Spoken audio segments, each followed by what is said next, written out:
महिला आयोग की सदस्य गया बालिका सुधार गृह में जांच के लिए पहुंची। उन्होंने बताया कि कर्मचारियों के साथ ही वहां रहने वाली बच्चियों से बातचीत की गई है, साथ ही रजिस्टर की जांच भी की गई है, जिसकी रिपोर्ट आयोग को सौंपी जाएगी।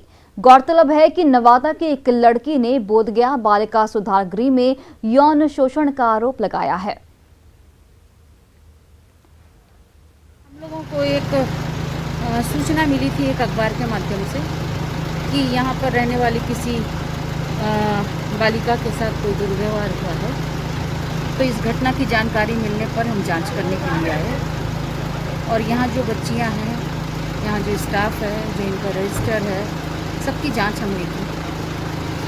तो प्रथम दृष्टया हमको मामला ऐसा कुछ नहीं दिखाई दिया है, लेकिन अब यहाँ से हम उस बच्ची से मिलने जा रहे हैं जिसने आरोप लगाया है। उससे मिलने के लिए हम जाएंगे उसके घर और उससे बात करने के बाद हमारा जो स्पष्ट मंतव्य होगा वो हम अपने आयोग को सौंपेंगे। और देखिए, गया में दुष्कर्म के आरोप में निलंबित चर्चित डीएसपी कमलकांत कुमार मामले में नया मोड़ आ गया है। दुष्कर्म का आरोप लगाने वाली युवती ने अपने ही भाई पर फरार डीएसपी के पक्ष में गवाही देने का दबाव बनाने का आरोप लगाया है। इस मामले में युवती ने इमामगंज थाने में अपने भाई पर मारपीट और अपहरण का केस दर्ज कराया है। पिछले दिनों इमामगंज की एक युवती ने तत्कालीन डीएसपी कमलकांत कुमार पर दुष्कर्म का आरोप लगाया था, जिसके बाद डीएसपी कमलकांत कुमार को निलंबित कर दिया गया था। हालांकि निलंबन के बाद से वो फरार चल रहा है और आरोपी डीएसपी ने मामले को रफा दफा करने के लिए पीड़िता के भाई को ही मोहरा बनाकर युवती के साथ मारपीट और दबाव डालकर किसी रिश्तेदार के यहां ले जाकर सादे कागज पर उसके हस्ताक्षर करा लिए गए। अब पुलिस इस नए मामले की भी पड़ताल में जुट गई है। पीड़िता पे थोड़ा सा दबाव देके उसको लेके चला गया वो झारखंड में और उसको आने नहीं दे रहा था। इस बात का जो संज्ञान है उसके जो बड़े भाई ने उसने बताया कि इस तरह से कर रहा है। उसी पे हम लोगों ने आगे करते हुए पीड़िता को जब वापस आई तो उससे लिखित में उसके बड़े भाई से बयान लिया। इस पर एफआईआर दर्ज हुई है और संभवतः लग रहा है कि कुछ और इनकी मंशा थी। हम लोग अभी इन्वेस्टिगेशन में आएगा कि किस लिए उसको बंदी बना के रखा था इन लोगों ने। समस्तीपुर में पानी की निकासी को लेकर दो गांव के लोग भिड़ गए और मारपीट हुई। जब पुलिस मौके पर पहुंची तो पुलिस पर भी पथराव किया गया, जिसमें कई पुलिसकर्मियों को चोट आई है। मामला बेला पचरुखी और बहादुरा गांव के बीच का है, जहां जल निकासी के लिए प्रशासन ने जेसीबी भेजी थी। इसी दौरान दोनों गांव के लोग भिड़ गए और मौके पर पहुंची पुलिस पर भी हमला बोल दिया। पटना का तारामंडल जल्द ही हाईटेक रूप में बदल जाएगा। 36 करोड़ रुपए की लागत से तारामंडल में नई मशीनें लगाई जाएंगी। इसके लिए 2 साल का लक्ष्य रखा गया है। तारामंडल को 3D तकनीक से लैस किया जाएगा। देखिए, उसको हाईटेक करने के लिए भी हम लोगों ने 5 करोड़ की राशि निर्गत भी कर दी है और उसमें जो 3D 2D से जो ये लगना है, उस पर जो मशीन लगने हैं उसमें, वो हिंदुस्तान के सबसे जो बेहतरीन तकनीक की जो मशीन है वो मशीन इसमें लगनी तत्पर है कि किसी भी हाल में हम लोग उसको 1 से 1.5 वर्ष में पूरा करवा लें। वहीं भोजपुर के बड़हरा प्रखंड ऑफिस में उस समय अजीबोगरीब स्थिति पैदा हो गई जब बाढ़ पीड़ितों के ने त्रिपाल लूटना शुरू कर दिया। ये त्रिपाल बाढ़ पीड़ितों के लिए ही लाया गया था। बाद में पुलिस मौके पर पहुंची और लोगों को शांत कराया।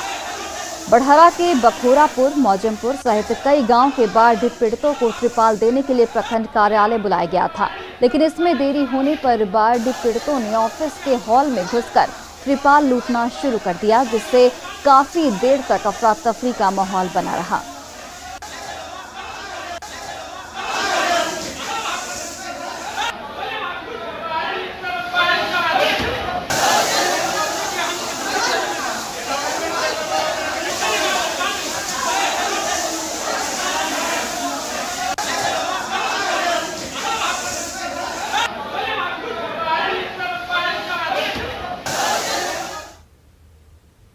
मधुबनी की बेनीपट्टी में बिस्किट और नमकीन की आड़ में शराब तस्करी का बड़ा मामला सामने आया है। अरेर थाना क्षेत्र के जोरैल गांव के पास एक कंटेनर जब्त किया गया, जिसमें 65 लाख की शराब बरामद की गई। कंटेनर से 600 कार्टन विदेशी शराब बरामद हुई, जो अरुणाचल प्रदेश में बनी है। मधुबनी जिले की अरेर थाना पुलिस ने शराब की बड़ी खेप पकड़ी है। यहाँ आबकारी विभाग और अरेर थाना की संयुक्त कार्रवाई में यहाँ जो ये एक बड़ा कंटेनर बरामद हुआ, जिसमें बताया जा रहा है कि 600 कार्टन शराब और लगभग 2400 बोतल बियर ये यहाँ इसमें छिपा कर रखी गई थी। और ये सबसे खास चीज़ यहाँ जो आपको दिखा रहा है, ये जैसे बिस्किट के पैकेट और ये नमकीन के पैकेट के आड़ में यहाँ एक अंदर एक तहखाना जैसा बनाया गया था। ट्रक में जो ये तहखाना बनाया गया था, इसके अंदर लगभग 600 कार्टन अंग्रेजी शराब की 600 कार्टन शराब यहाँ छिपाई हुई थी। एक शराब माफियाओं के खिलाफ एक बड़ी कार्रवाई, पुलिस को बड़ी कामयाबी मिली है। अमित रंजन, न्यूज़ 18 मधुबनी। वहीं कटिहार के शिक्षक मोहम्मद तमीजुद्दीन को सस्पेंड किए जाने के विरोध में राज्य भर के शिक्षकों ने बोरा बेचो अभियान चलाकर विरोध जताया। प्रारंभिक शिक्षक संघ के आह्वान पर सभी प्रखंड मुख्यालय पर विरोध जताया गया और कहा कि तमीजुद्दीन को निलंबन मुक्त नहीं करने पर 16 अगस्त को जिला मुख्यालय में बोरा बेचो अभियान चलाकर सरकार का विरोध किया जाएगा। 10 रुपया पीस बोरा, 10 रुपया पीस बोरा, 10 रुपया पीस बोरा, 10 रुपये से कम ना में दे, 10 रुपया पीस, 10 रुपया पीस, 10 रुपया। और फिलहाल इस बुलेटिन में इतना ही। आप देखते रहिए न्यूज़ 18 बिहार झारखंड।